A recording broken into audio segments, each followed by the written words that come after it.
Kamsi Nwoko was a young billionaire, the CEO of one of the biggest companies in the country.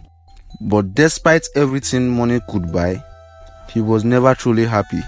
Every woman he has ever dated only wanted him for his wealth. His last relationship has been the worst.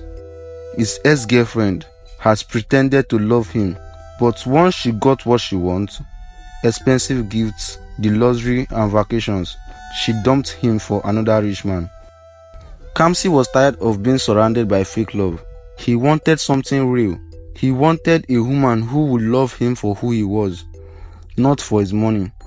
He decided to disguise himself as a poor man and work as a gateman in his own company. He would use these tests to find true love. The next day, Kamsi called his personal assistant Tunde. "Make arrangements for a new gateman to be hired in our company," he said. "But the new gateman will be me." Tunde was shocked. "Boss, you? A gateman?" "Yes, Tunde. No one should know who I really am." Tunde had no choice but to obey. A fake identity was created for Kamsi. He changed his expensive suit to a cheap clothes and moved into a small room in a poor area. On his first day as a gateman, he stood at the gate watching people pass by, but something surprised him. The way some of his staff looked at him with disgust. Some of them did not even greet him. He had expected this, but it still hurt. The first few days were tough. Many of the female staff insulted Kamsi without knowing who he really was. "See this poor man," one lady laughed. "He wanted to talk to me. Abeg shift." Even the male staff treated him with no respect. Some of them ordered him around like a servant. "Oga gateman, open the gate fast. You are too slow." Kamsi kept quiet. He was learning something very important. People only respect you when they think you have money. But not everyone was mean to him. There was one person who treated him differently. Her name was Ada. She was the cleaner in the company. She always greeted him with a smile. She even bought him food sometimes. Kamsi was surprised. Could she be different from the others? One afternoon, Ada found Kamsi sitting alone during lunch break. She walked up to him. "Why do you always sit alone?" she asked. "I am just used to it," Kamsi replied. "Don't you have friends?" she asked again. Kamsi sighed. People don't really like to be friends with gateman." Ada smiled. "Well, I like to be friends with people, no matter who they are." Kamsi looked at her and smiled. She was different. The two of them started talking every day. They became friends. She never looked down on him. Instead, she encouraged him. She told him about her dreams and how she wanted to find true love. Kamsi started liking her, but he was still not sure if she was the one. He had to test her more.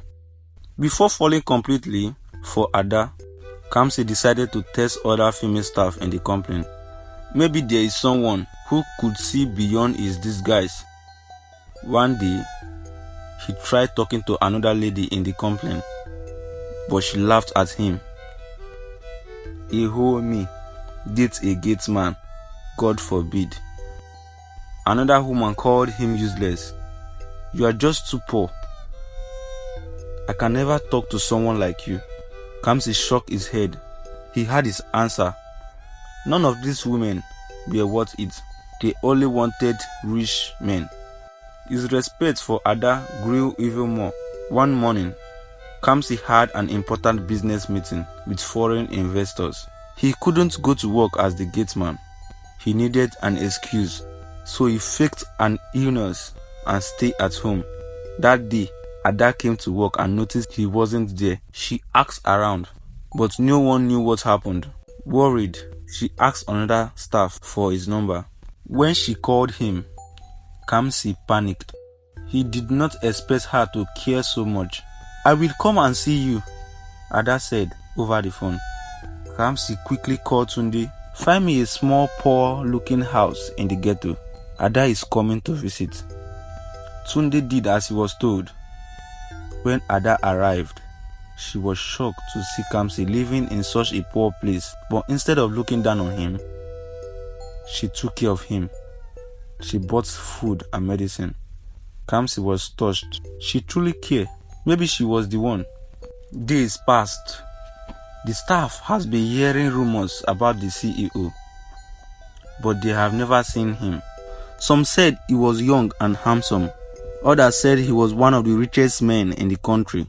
The women in the company always wanted to meet him. One morning, Ada was at work when she got a message from Kamsi. I traveled to the village to see my sick mother. I will be back soon. She believed him. But later that day, something happened that shocked everyone. A convoy of luxury cars drove into the company compound, but the guards stepped out first. Then a tall, handsome man in an expensive suit stepped out of the car. The office was silent. The women who had insulted him as a gateman were speechless. Is this our CEO? One of them whispered. Ada's heart pounded. She could not believe her eyes. The friend she had been helping, the man she had been caring for, was the billionaire CEO of the company. Kamsi walked into the office, his eyes searching for Ada. When he saw her, he smiled and walked toward her. Then in front of everyone, he knelt down, brought out a ring. Oh, make you do me things, we can make it bad man shocking people. Do the things, we can make a lava won't be like great.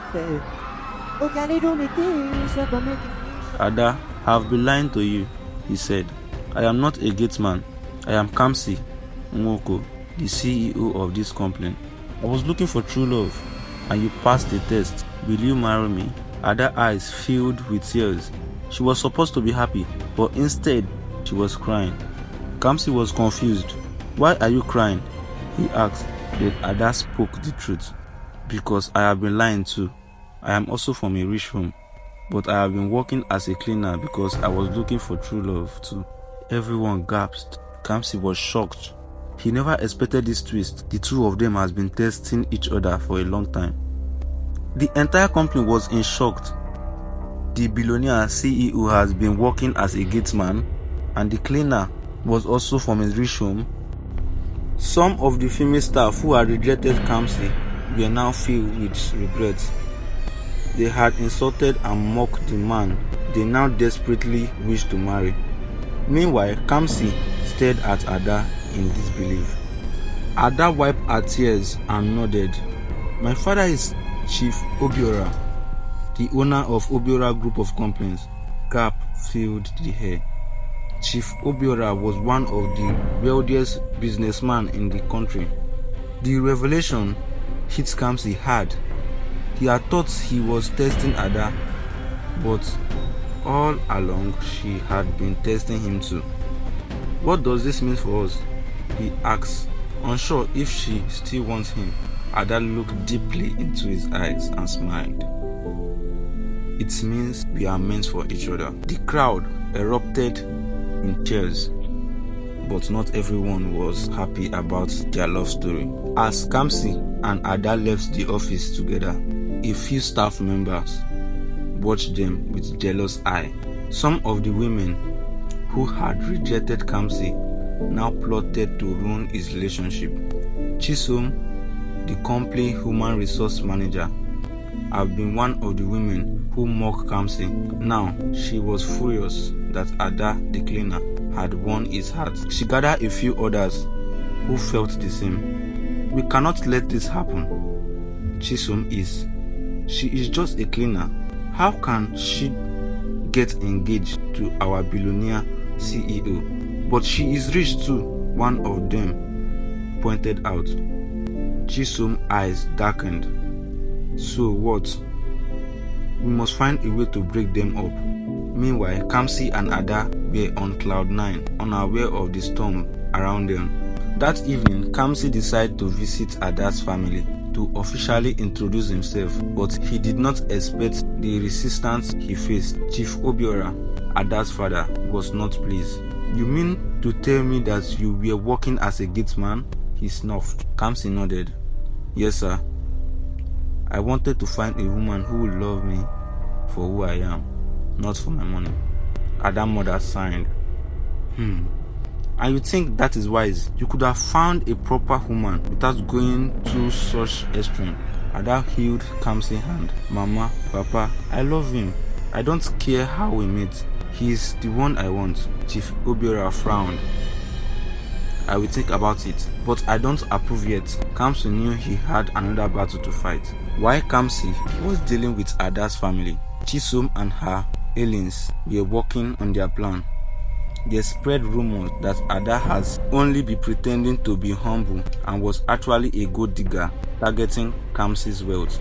She knew she was rich. Chisom told everyone who would listen. She just played the long game. The rumor reached Kamsi, and for a moment, doubt entered his heart.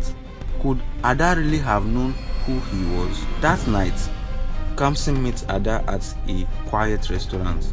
Do you know who I was before? He asked in a serious tone. Ada's eyes waned in shock. What? No. How could you think that? I don't know, Kamsi admits. People are saying. People? Ada cut in. Who are these people? The same one who laugh at you when they thought you were a gateman. Kamsi snide. I just don't want to make another mistake. Ada face softened. I get it, but Kamsi, I love you. That is the truth. Kamsi looked into her eyes and saw nothing but honesty. He sighed and pulled her into a hug. I'm sorry for doubting you. Angered by her failure, Chisom decided to take things further. She hacked into the complaint system and planted fake evidence that Ada has been stealing complaint funds. Then she sent an anonymous email to Kamsi warning him. The next morning, securities stormed into the cleaning department and arrested Ada. The entire office was in chaos. Kamsi rushed to the police station, demanding to see the evidence against Ada. Tunde, his lawyer PA, investigated further and discovered that the transactions were fake. The money had never even left the complaint account. It's a setup, Tunde confirmed. Someone inside the complaint did this. They traced the crime back to Chisom. She was arrested on the spot as Ada was released. She looked at Kamsi. Do you believe I was a thief? Kamsi held her hands, not for 1 second. Chief Obiora was impressed by how Kamsi stood by Ada's side. He finally gave his blessings. If you love my daughter, then you can have my permission to marry her. Ada hugged her father in tears. News of Kamsi and Ada engagement spread like wildfire. The day finally came. It was the biggest wedding of the year. Billionaires, celebrities, and vegetarians attended. Ada walked down, stunning in her wedding gown. Kamsi looked at her, knowing he has made the right choice. As they exchanged vows, Kamsi whispered, I love you. Ada smiled.